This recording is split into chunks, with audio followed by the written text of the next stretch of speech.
So this week, well, not this week, the past couple of weeks, 며칠 I 동안 was trying to figure out what I was going to preach about this week.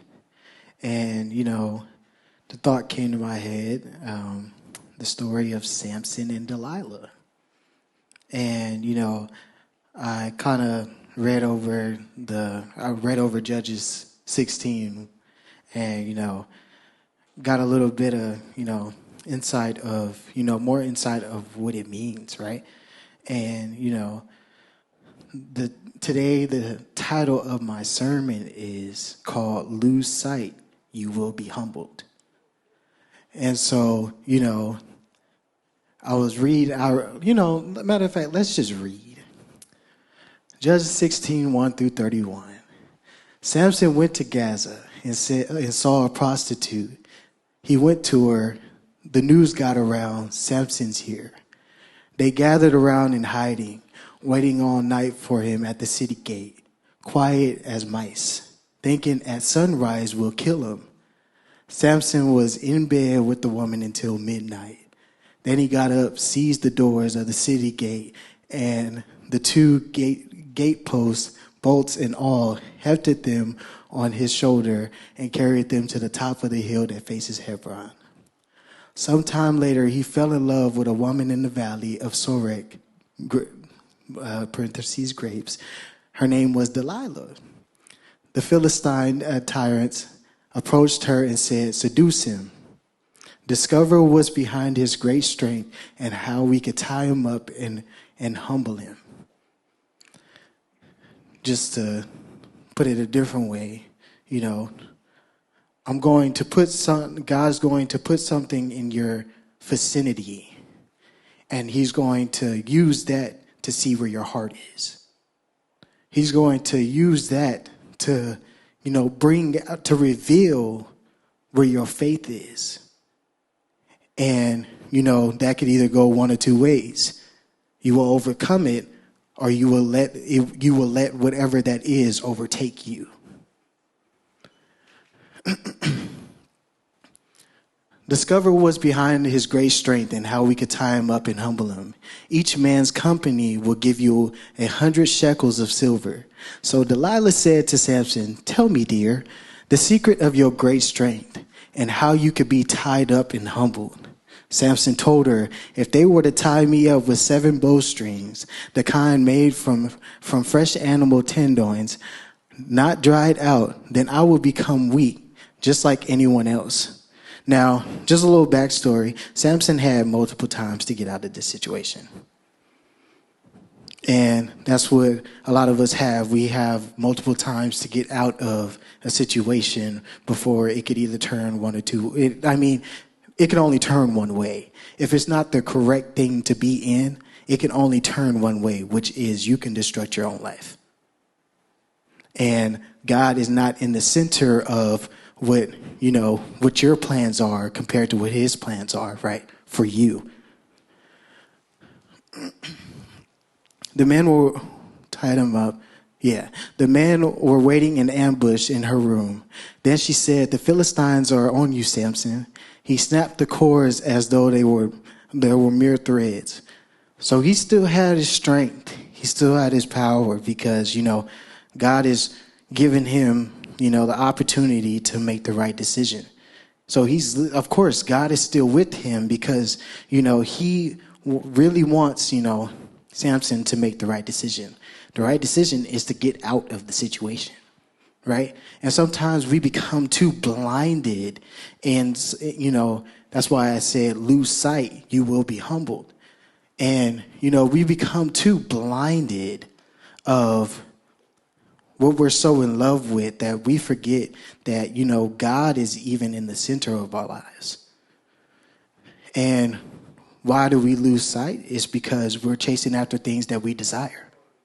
We're chasing after a life that so how do I put it?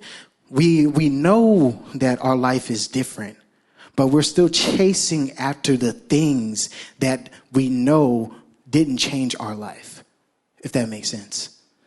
And we're so fond of chasing those things that we really lose sight of who God really is and what He has done for us. Pastor was talking about that earlier. We really need to remember where we came from and look at our lives now. And if we're not looking at our lives now and where we came from, that means we're not really living for God anyway.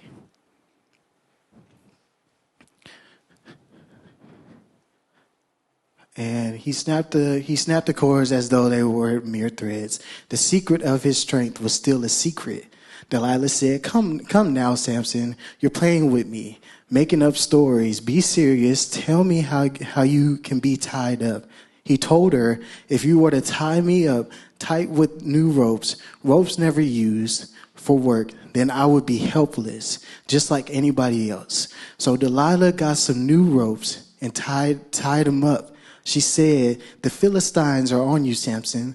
The men were hidden in the next room. He snapped the ropes from his arms like threads. Delilah said to Samson, you're still playing games with me, teasing me with lies. Tell me how you could be tied up. He said to her, if you wove the seven braids of my hair into the fabric on the loom and drew it in tight, then I would be as helpless as any other mortal. And that's his first mistake, right? First he's telling her all these nonchalant things that don't really have anything to pertain to what is his secret. And this is where he starts to mess up. He starts to give hints of what the secret is. And that's where the problem lies, right? See, he starts to give hints of what the secret is, which is whatever the braid, whatever he so-called is using to go into the next thing, right? And so then she said, the Philistines are onto you, Samson. He woke up from his sleep and ripped loose from the boom to the loom and fabric. She said, how can you say I love you when you won't even trust me? 3 times now you've toyed with me like a cat with a mouse, refusing to tell me the secret of your great strength. She kept at it day after day, nagging and tormenting him. Finally, he was fed up. He couldn't take another minute of it. He spilled it. He told her, a razor has never touched my head. I've been God's Nazarite from conception. If I were to shave my strength, if I were to shave, my strength would leave me. I would be as helpless as any other mortal. When Delilah realized that he had told her his secret, she sent for the Philistines' tyrants, telling them, come quickly. This time he's told me the truth. They came bringing the bribe money. When she got him to sleep, his head on her lap, she motioned to a man to cut off the 7 braids of his hair. Immediately he began to grow weak. His strength drained from him. Then she said, the Philistines are on you, Samson. He woke up thinking, I'll go out like always and shake free. He didn't realize that God had abandoned him. And, it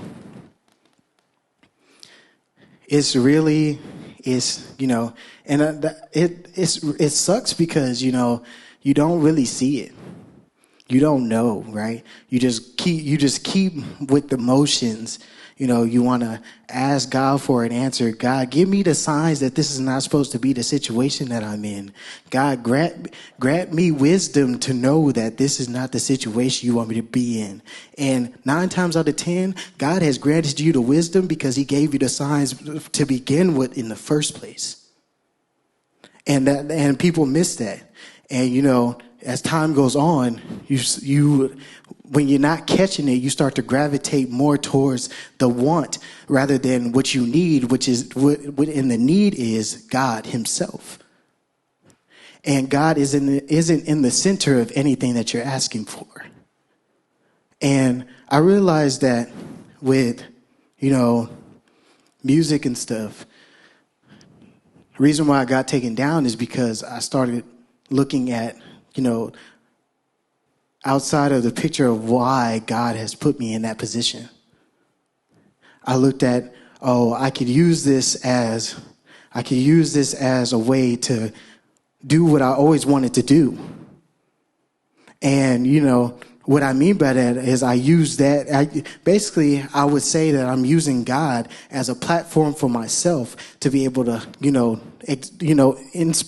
inspire people of what I may look like or what I may know. And 9 times out of 10, you don't know nothing. And,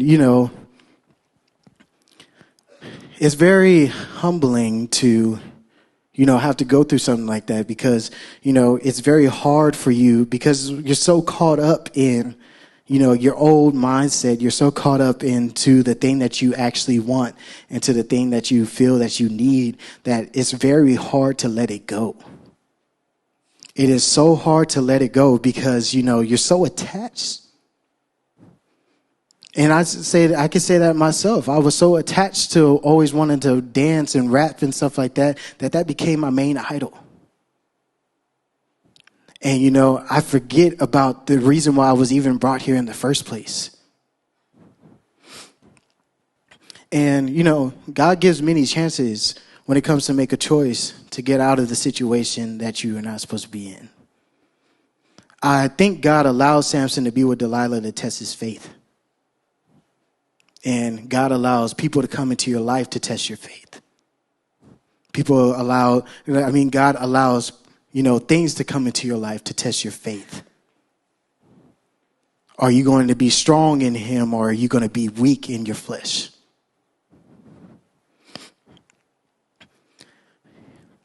And,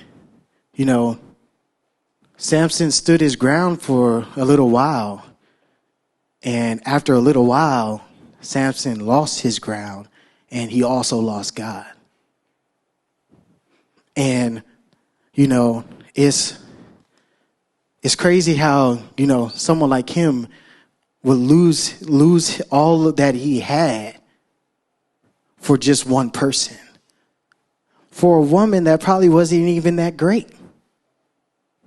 I don't know what Delilah looked like. I don't know who she was really. But at the end of the day, honestly, apparently it wasn't supposed to be the person he was supposed to be with. And, it shows clear as day. He messed up. He messed up. God trusted him. God used him. And with God using him, he forgot why God used him, and he used that for something else. As humans, that is what we tend to do. We play with fire. We have many chances to get out before that fire turns into ashes.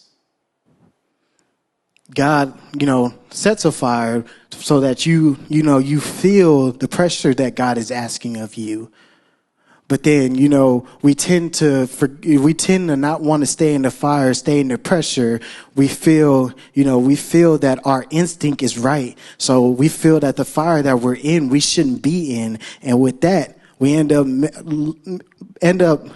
burning out the fire. And that fire was coming from God. That fire is coming from God to make you a new person. To make you understand, to help you see what the things that you can't see. And this is not the only situation, right? It's not just a person. It could be your job. It could be the talent that you think that you have. The after task that, pastors ask you to take care of, whatever case may be. Are we doing it with a full heart? Or are we just doing it because, we're here. So, at the end of the day, I still got to, make sure that I make God happy. But when we think like that, we're not really making God happy because we're not really doing it with a faithful heart. And we could use these things for the wrong purposes. And, temptation gets us. We start out good. And then, time goes on, a couple of years go on. And, we start getting a little big-headed. We start to think that we know something. We start to think that what God has granted us, which is knowledge, which is a change of life, which is all of these things that God has, done. And we start to and we don't realize it. We start to use those things and say that, we don't necessarily say it, but we put it in words that basically, in a sense, that we've done it for ourselves. And you don't see it. And I've done it before. The rap thing, the dance thing, God has done this for me. But in a sense, basically all I'm saying is that in the end, I basically done it for myself. And, yes, God was there. Yes, I know God is a person. But at the end of the day, I'm a person too. And I think I know it all.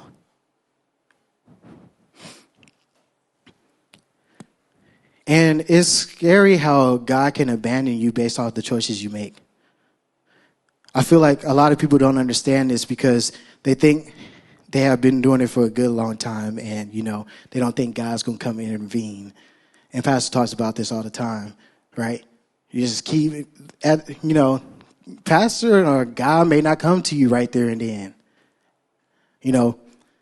Sometimes, the scariest thing that I realized is that, when pastors say just let it be, that's probably the most scariest thing.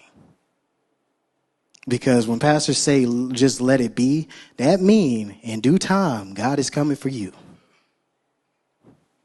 And, then they start getting the reports. It just racks up. God, racks up the reports. And then, when you could have fixed it, and, when the first note turned into, you need to let go of this, and then, you didn't let go of it, then the next report turns into you need to let go of this. And God is just keeping a notepad, documenting everything that he has asked you to do up until the time that he comes to correct you.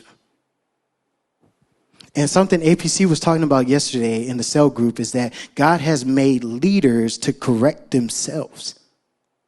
And we can't be a leader if we're not willing to correct ourselves. We shouldn't have to yes, maybe, pastor come to us and let us know and realize what our issue is. But he shouldn't have to come back to us multiple times after he already told us once. He shouldn't have to come back to us multiple times to let us know that this is still your issue. In that moment that you get that issue, you should be wanting to fix that issue. That was Samson's problem, is that he was tempted by Delilah, and he wanted to be with Delilah. So he let Delilah play these little games with him. And then next thing you know, he fell far away from God.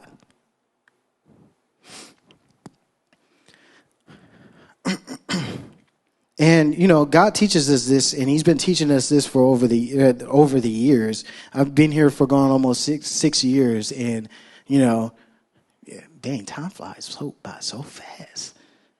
I was just thinking about that, actually. Like, this week just went by so fast. My 4 days that I got off just went by so fast. Now I got to go back to work on Monday. Tough. But, pastors preached about this for years. And not only since I've been around, from my understanding, he's taught about this for years before me. And so, the only way to be truly faithful is to be able to willing to, understand and, just wait, like Pastor was saying earlier. The hardest thing is to wait. The hardest thing is to just want to sit there and, take it for what it is and, hope that it'll turn out for the better good. And that's what faith is, right? Faith is, basically, if you really think about it, God tells you something, he gives you a word, and, years later that word still ain't came to pass. And it's up to you to really understand and realize that, at the end of the day, if God said he going to do something, he going to do it. God told me, to wait and just be patient and, in due time, things will work out. I think it was like a year for me. And, at times I just got there and I was like, I don't know if this thing gonna work. And that's what you start to think. You really start to think that because you don't see nothing changing. But I think one thing that I realize is that, God don't come to you when you still have that same mindset, because that means you ain't changed yet. One thing that I realized is when I stopped having those thoughts come to my head and just let it be and just understand that I need to work for the Lord and nothing else, then that's when God came to me and said, I believe you're ready and I can trust you. And, it takes time because, God doesn't want to come to you with those thoughts still in your head, because you may have thought that you changed, but, yes, you may have changed, but you haven't changed in the area that he's asked you to change in. So what's happening is you're changing with what you want to change, but you're still not fixing the issue that God is coming to you for. So God can't bless something that isn't fixed yet. And, yes, we're still going to have tests down the line, which God's going to come for other things and so forth. But we shouldn't be worried about the other things that God is going to come for, but the things that God is asking us to give up now. God is asking us to change now. God is asking us to change our attitudes, the way that we think, whatever the case may be. And then God can come in and he can release the issues that you may have, the feeling that you may have, and you will feel a lot different than what you felt before. And, one area that I was talking to the cell group about yesterday is that one area in my life where I feel I need to humble myself and actually understand that I really do not know anything. Back in, I had a real tough time taking constructive criticism from people in general. In work, in church, in my life. And why is that? That's because as a child, I never felt like I was heard. I never felt like I got anything or gained anything. And I carried that bad habit with me here into my job, into my workplace, right? And, I was telling you guys about, my job, right? And, how my numbers were always low. And, my main excuse was that, my region is the hardest region and, they never listen. And come to find, I really thought about this. And the reason why I always came up with those excuses is because I come to find out that I was kind of lazy in that position. And yes, may seem like now I'm not, lazy or anything like that. That's because I really do want to take care of God's business. And I really do have to take care of what I need to take care of, especially as a leader. But, I started that position about 2 years ago. And, it shouldn't take 2 years for something to change. It shouldn't take, it shouldn't take more than a week for something to change. It shouldn't even take more than a day for something to change. And God has made it that way. And he gives you the choice to make the decision that day to change. And, as I was telling you guys, I had the lowest numbers and,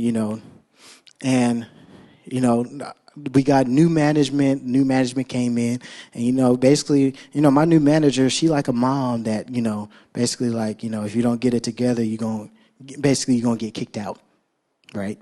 And so we all know those moms because I know everybody got one.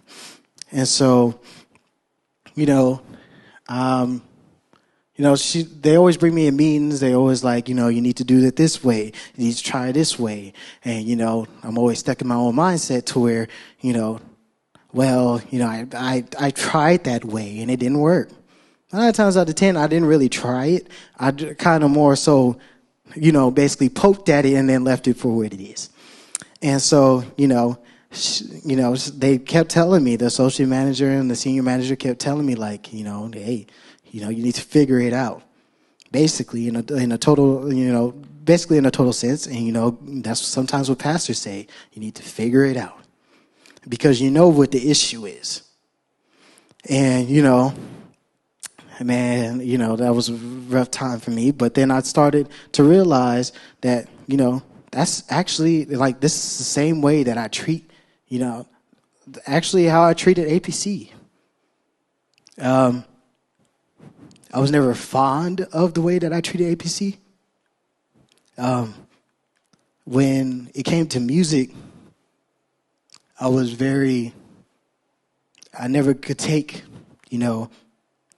what it was and be able to perfect my craft because I was so stuck up and in a way that I could never take the new advice and apply it to myself.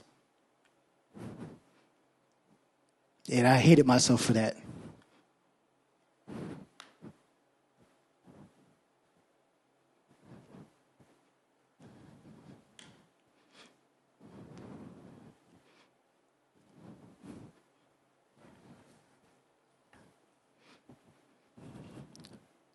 And it sucks because I wish I was never like that.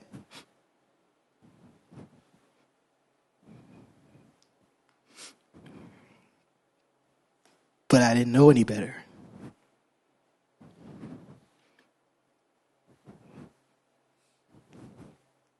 And it takes a very human being to a very,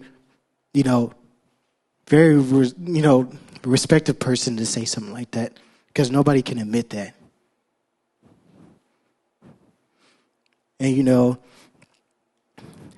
I never, and then I really started to realize it when I started working in the position that I worked in. And, as years gone by, that, I need to change my thinking. And I need to start applying what is being put in front of me before I can lose it for eternity. And, with my job, I actually started applying what they told me to start applying. And, shortly enough, things started to change because I actually started to change my habits and change how I went to work and what I thought about work and, what I knew I could do and not what the enemy was putting in my head that I couldn't do. And, when you start applying things actually start to change. My number was probably at the lowest number that it could possibly be out of everybody in the region. And now, after Thanksgiving, I won't tell you guys the full backstory because I don't have much time like that. But after Thanksgiving, I opened up my computer, and there was a number that I told my managers that I would meet in November. And I opened up my computer, and my number was at 90%. And I started out at 50-something%. And it took me 2 years to do that. But it could have taken me less than 2 years to take care of something like that. But I had to let go of my way. I had to humble myself and understand that there's no other way than God's way, and you need to obey your authority rather whatever location you're at. Whether that be at church, whether that be at work, because the pastor says it all the time. God has put those people in those positions for a reason, right? And who are we to say that somebody's in this position because they just got there? They didn't just get there. They put the hard effort and work in to get there. And, now when it comes to music, I'm able to just, when APC's like, oh, I don't think this is going to work out. At the end of the day, it probably won't. And that's not APC coming to me, but that's probably God coming to me and letting me know, like, you need to listen. You need to take this out. There'll be more specialness in this than what you may have thought was in it. because he's more music oriented than I am. And that's a known fact. And, I'm very thankful for that because, if it wasn't for God teaching me this, I would have never known that that was something that I had. Right? Everybody has a lazy side to them, and everybody has, a side that they need to get rid of. And that was just one of mine that I needed to get rid of. I needed to humble myself and take out the bad, the bad roots and grow new ones. And I know we hear that all the time about planting a good seed so that, a good flourish can happen. And it's very, very true. When Samson lost his strength, there was nothing he could do. He could not break free. He was trapped. When God leaves you, there's nothing you can do at that moment. You are basically trapped in a cage. And you can't blame nobody else for being trapped in a cage but yourself. Because God has came to you consistently, nonstop. God, give me signs. He gave you a sign. God, help me understand. He's helping you understand. He has put different scenarios in your life from other people to help you understand. And he gives you enough time before it's too late, before he has to bring the hammer down. And APC talks about this all the time. And, it's very funny, but I don't know any of the extent that whatever he had to go through. But God comes and lays the hammer down. And, he couldn't break free. And I feel like God allowed him to be trapped to help him understand. And, as tough as it may seem to let something go, what I realize is it's not that hard when you have the right mindset to let it go. We just hold on to stuff too much like it's like this precious little thing, and it's really not. And that precious little thing is is something that you may have pictured now, but if you keep holding on to it, it can mess up your whole life. It can mess up your walk with God. It can mess up, the faith that you have. It can mess up a lot of things, and a lot of people don't realize that. Is that, we need to, like me personally, I know I need to let go of a lot of things. And I know everyone in here probably does too. And, if we keep holding on to these things and not letting it go, God can't work through us. Yes, we may have commitments. We may, tithe and offer. But at the end of the day, that's just a portion of what God is asking. We think that, a tithe and offering is going to get us somewhere. And, God's going to come in with, chariots and horses and all this 9 and 10 and whatnot. But, 9 times out of 10, God really ain't going to come with nothing. You got to really work hard in God's kingdom to be, honestly, you have to work very hard to be blessed. And, you have to stay committed. You have to, not get offended. You have to be wanting to work for God's kingdom. You got to be willing to serve, be able to lead his people. And, he takes that very seriously. Why are our lives not changing is because we're not willing to lead his people. And why are we not ready to lead his people is because we're not ready to let what we need to let go. And if he's asking for whatever you need to let go, it's not meant for you. It's really not. And, only faith will do the light side. And so, yeah. Now I'm not because you. Yeah, so this is just a simple ask. I got a lot of notes here, so it's kind of, all over the place. But God tempts us with the temptation because he knows what's in our heart. He tests us with that temptation because that temptation is what you desire in your heart. And when you love something so much, that temptation actually turns not only from a temptation, but into an idol. And you worship that. And when you worship it, you're no longer worshiping God. When you say God is doing this, God is not doing anything. God has blessed me with this. Oh my God. And everybody looking at you like, oh, really? Did God really bless you with this? You go and, tell everybody this is what God has blessed you with. This is what God has done for me in my life. But, it may look good on the outside, but in realistic terms, you really haven't gotten anywhere. Why is your situation still the same, but you saying God has done this for me? Because you're in the same situation because God has not done it. It may not be the thing that you're supposed to be in, the person you're not supposed to be with. It doesn't matter. If it's not working, that means God ain't in it.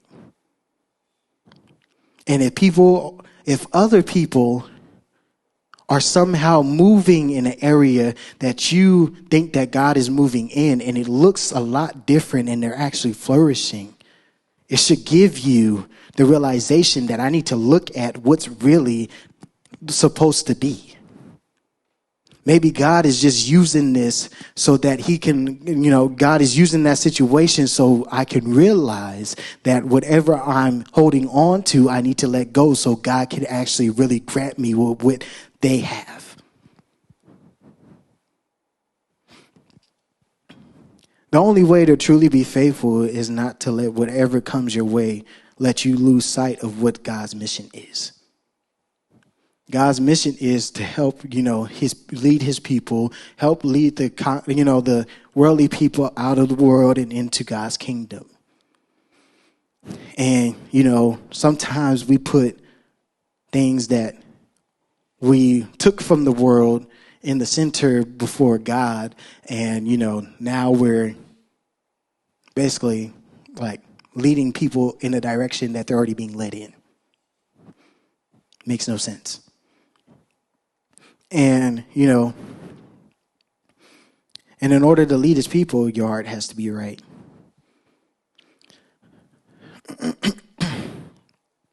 This is like another thing Pastor talks about, which is if you're not supposed to be watching something, then you shouldn't watch it.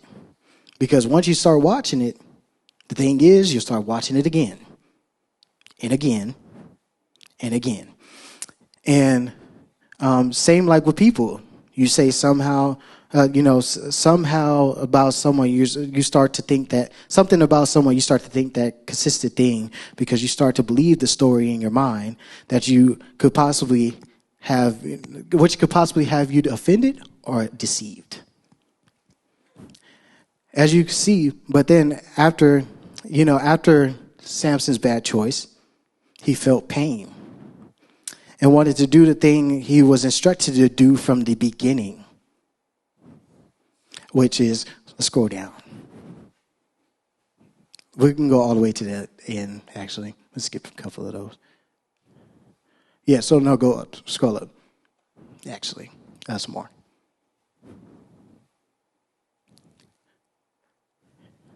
Okay, cool. We'll stop here. So it says, get Samson, let him show us his stuff.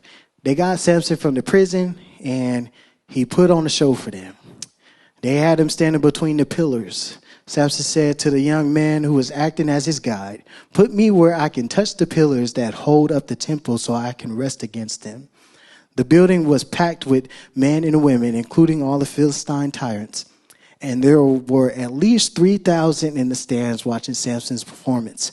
And Samson cried out to God, Master, God, oh, please look on me again. Oh, please give me strength. Yet once more, God, with one avenging blow, let me be avenged on the Philistines for my 2 eyes.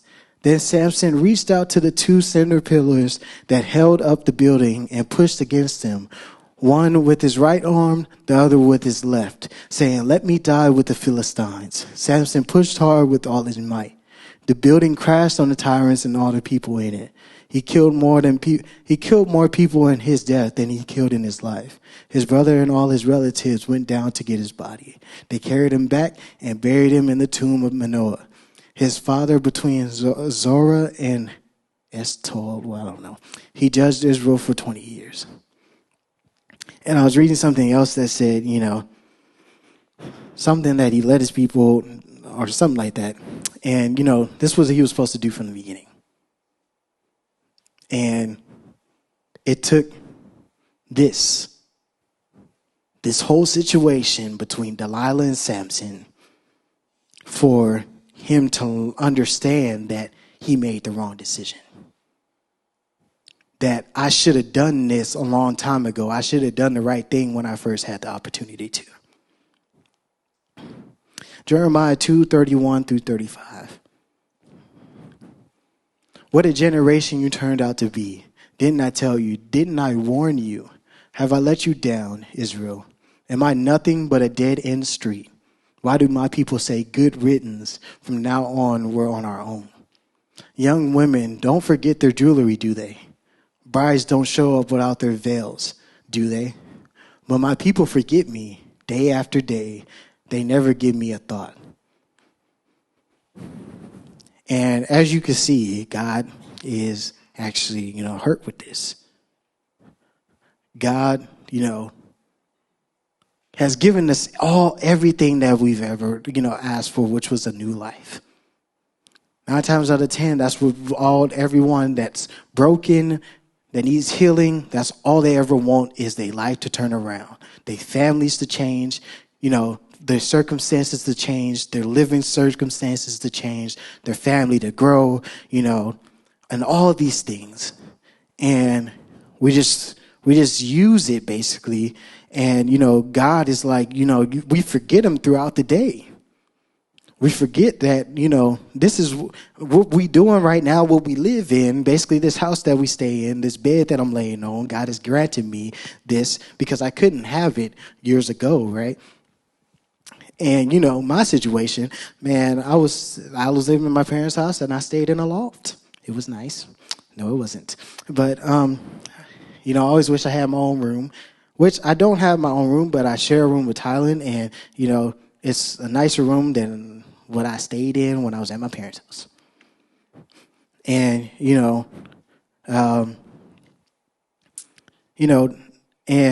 I'm really starting to, day by day, Pastor talks about this thing, he wrote this thing on band. I don't always respond amen, but I always look at the band post no matter what the case is. And, and then catch up on band later and say amen. But, what I realize is that, what Pastor said, you need to be thankful for what God is giving you. And, this is just not like a one-time thing that Pastor has posted something about this. Write what you're thankful for. Write your affirmations, right? And, I'm really starting to, realize that, I'm very, very thankful for all that God has given me. And if I didn't have any of it, I'm just thankful that, he changed my life. I don't, and at the end of the day, my family comes and this and the other, but honestly, I don't care about that either. I just care about my life here and, at the church, because that's all God wants from me. All the other stuff is just an additional thing that he adds on because of the faithfulness that I have done. And I'm willing to be faithful to God, rather whatever the situation is. And, I pray that I don't ever turn my back on God. I don't ever want to say that, I'm not going to turn my back on God, because the second you say that, 9 times out of 10, you will turn your back on God. and he will put you in a situation to do so. So I don't ever say that. I always say, I pray that I don't ever turn my back on God. And with that prayer, I hope he answers it.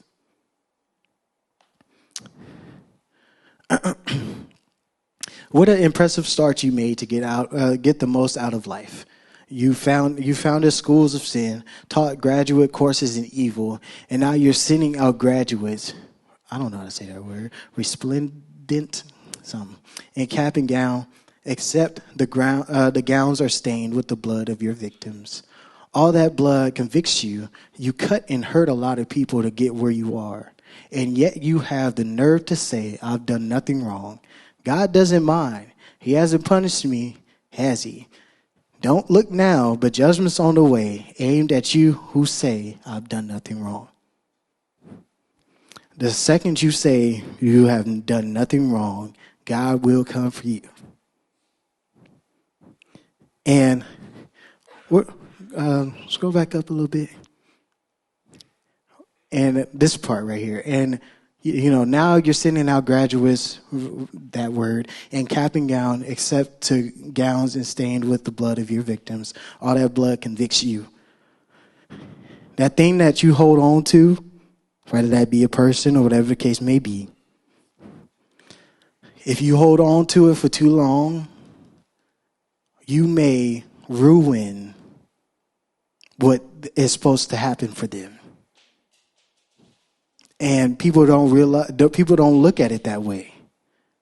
Whatever you holding on to could ruin. It could be another person, and you may ruin that person's future because of your mistake that you have made. And I realize that not only like in the church, but I realize that at work. I can make the wrong decision. I can say something to the wrong person. And at that moment, I could be in a lot of trouble. So I always make sure that I say the right thing and I just walk away and deal with it by myself. You ever think that, God is doing something, doing you wrong? At the end of the day, don't say nothing back to the pastors. Just say, yes, pastor, amen, and deal with that situation by yourself. But one thing that I want to put out there is to not get offended. Because at the end of the day, the offense only happens because you know that the issue that you have is because of you. You just want someone else to blame. You want to blame somebody else for bringing the issue to you that you know you have. You just don't have the heart to own up to it.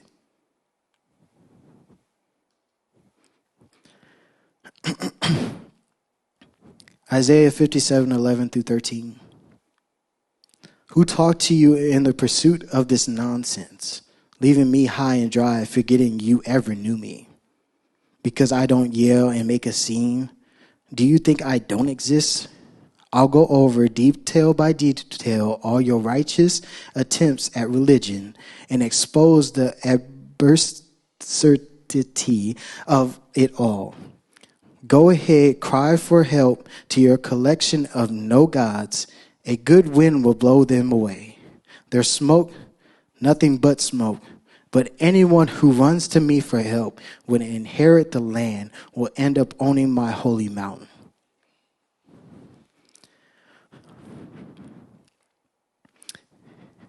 Anyone that, is willing to let go and humble themselves, anything that they're holding on to that's so dear to their heart, that shouldn't be so dear to their heart, they just made it that way because they had this fairy tale story that they thought was going to end right. If you let it go, God is going to bring something much more grand and in value than what you would have ever imagined. I started out at church at the age of 19. 18, something like that. 18, I think. 2018, yes. And, I didn't know what it meant to be faithful. I didn't know what it meant to be, obedient. I didn't know what it meant to not get offended. And one thing I realized, I don't think I ever got offended. I always just took it for what it is. And the reason why I never got offended is because I guess I knew and I seen the changes that was actually happening in my life. Because I don't know, it was just something about Pastor that was so genuine when I first met him that was like, oh yeah, well, I don't know who this dude is, but I plan to submit my life here because I ain't never heard something like this before. And, I started out at the age of 18 and, always had a vision that I wanted to go to a church. Always wanted to be in church, explore God, whatever. And the reason why I wanted to do that was because my family was out of order and out of whack. And, now at the age of 23, I go to church now because I have a purpose and a reason. And my purpose and the reason isn't because my family's falling out of whack. Because, this situation is not working. Can't afford rent, this, that, and the other. But my purpose is to serve the Lord and nothing else but Him. And at the age of 23, I always had this big, as a kid, and anybody could tell you that I grew up with, I always had a fantasy that, I would have the car that I have now. That I always wanted a Dodge Challenger as a kid. And, I never really thought I would be able to get it because, of course, the circumstances and because I never thought I'd be growing as I could be now. Back then. Yes, very smart guy, whatever the case may be, but I don't think I was worthy enough for college at the time. I don't think I was worthy enough for all the things that God has granted for me now. And, I'm very thankful for the car, this life situation that I live in, and, for the leaders that I have, for Pastor Steve and Pastor Eugene, for APC and APR. But, those things don't matter to me. At the end of the day, I had a Honda Civic that ran for 400,000 miles, that had a bumper hanging off, had to hop through the passenger door. And I think people need to hear this. Hopping through the passenger door, not giving a care in the world of who got in my car. And if you didn't like it, you better get out. But it's no longer about the stuff for me. If I had to, as a head deacon, ride around in the 1994, 1974, whatever 74 it was, Honda Civic, I would do that. It's because it's not about the things anymore. I come to church every Friday, Saturday, Sunday, every week. Sometimes I may miss, but this is my happy place. This is the place that I want to be. And I feel like people miss that. You need to figure out where you want to be and where's your happy place. Because, at the end of the day, God should be your center of your life, and that should be your happy place. Worship and all this other stuff that God has granted, I enjoy a lot. It may be hard sometimes with the piano, and Evelyn knows this because I got to ask her sometimes. But at the end of the day, even if it's hard for me, I'm still going to try it out.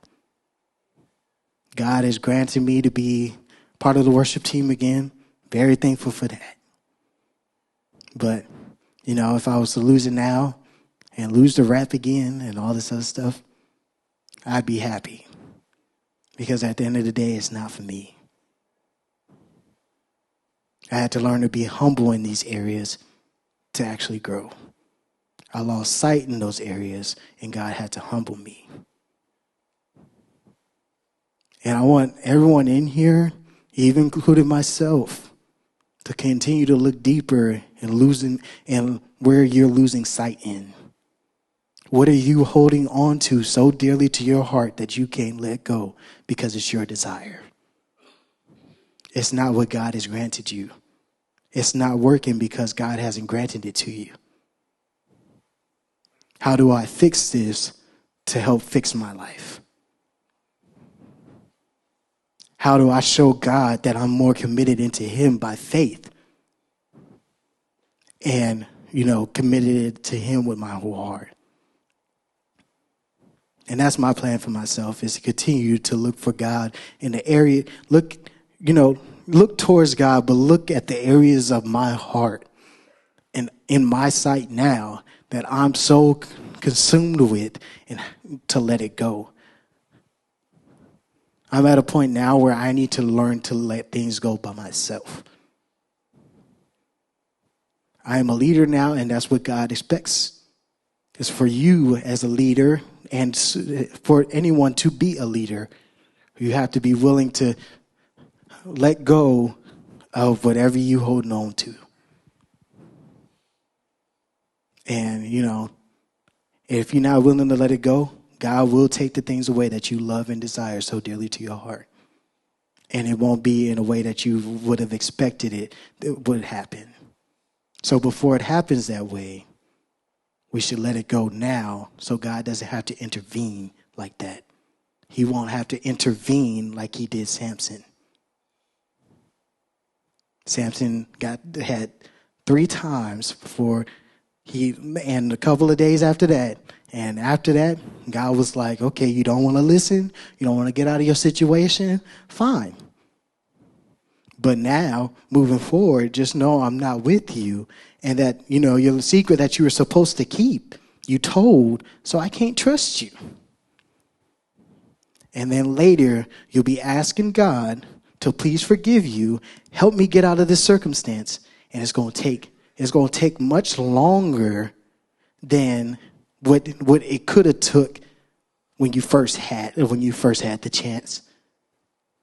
He gives you 3 times. Now it may take you a whole year to fix your issue. Maybe longer than that. The same situation for me. God gave me, a chance to fix my issues, learn to practice more, and do the things that I'm supposed to be doing. And I wasn't cutting it, so I got cut. And I wasn't able to get it back for almost a year. And, I'm thankful for the season. Because, it wouldn't have, if I didn't learn, I wouldn't have been taught. But after time, I realized, and I was willing to accept it for what it is and accept God and understand that, by faith, I'm going to walk with you. And even if I don't see it, at the end of the day, you say you got something planned for me, then I believe it. But you got to believe first before you can walk by faith. And you got to be willing to sacrifice your time, whatever you hold on to. You got to be willing to be thankful for the situation that you're in. Be thankful for what God is taking out of your life. And be thankful moving forward, because at the end of the day, that's the only way that you're going to move forward. And honestly, I don't want to turn out like a Samson. And I don't think none of y'all do either. So if you got the chance now, and whatever situation is, I don't know what anyone's situation is. But at the end of the day, if you got the chance now, it's in your best interest to make the right decision now before God ends up leaving you and then you're stranded until God comes back and is asking you if you're ready now to submit to what I'm asking you to do. And he will come for things that are so dear to your heart. Music, people, jobs, so forth. I've seen it all happen in here. People have went to lower jobs before, Chick-fil-A, and all that other stuff. And, it's not fun. So don't turn out like a Samson. Make the right decision. Don't lose sight, or you will be humbled. Amen.